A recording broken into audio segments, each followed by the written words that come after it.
दोस्तों, मेरे great acupressure channel पे आपका स्वागत है। दोस्तों, शरीर में विटामिन डी की कमी होने लगती है तो शरीर के अंग अलग अलग तरह से प्रभावित होने लगते हैं। हम इस पोषक तत्व को भोजन से पर्याप्त रूप में प्राप्त नहीं कर सकते हैं, इसलिए ज़रूरी है कि विटामिन डी को धूप में बैठकर ग्रहण किया जाए। लेकिन कितनी देर धूप में बैठने से पर्याप्त मात्रा में विटामिन डी प्राप्त किया जा सकता है? क्या आपके मन में भी यही सवाल आ रहा है? अगर हाँ, तो आइए जानते हैं क्या है इसका जवाब। दोस्तों, सूरज की किरणें विटामिन डी प्राप्त करने का सबसे आसान और ज़बरदस्त स्रोत है। धूप में कुछ देर बैठकर आसानी से विटामिन डी प्राप्त किया जा सकता है।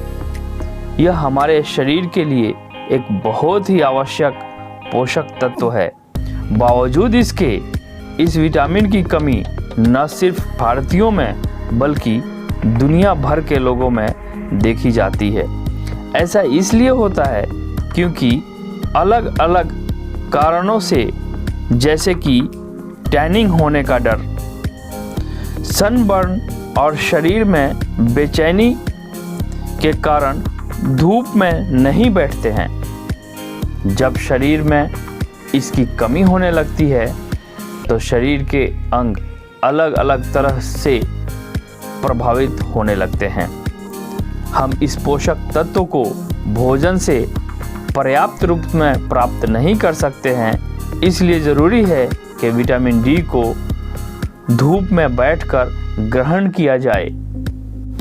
दोस्तों, वसंत और ग्रीष्म काल में विटामिन डी के लिए धूप में 10 से 20 मिनट बैठना पर्याप्त है, लेकिन सर्दियों में एक व्यक्ति को विटामिन डी के पर्याप्त मात्रा लेने के लिए कम से कम 2 घंटे बैठने की आवश्यकता होती है।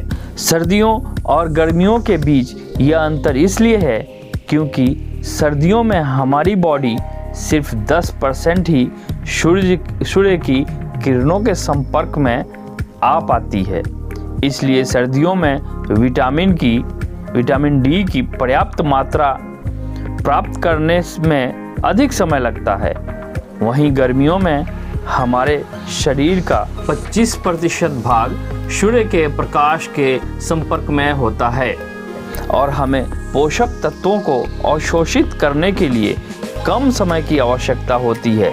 विटामिन डी प्राप्त करने के लिए धूप में बैठने का सबसे सही समय सुबह 10 बजे से दिन के 3 बजे तक का होता है।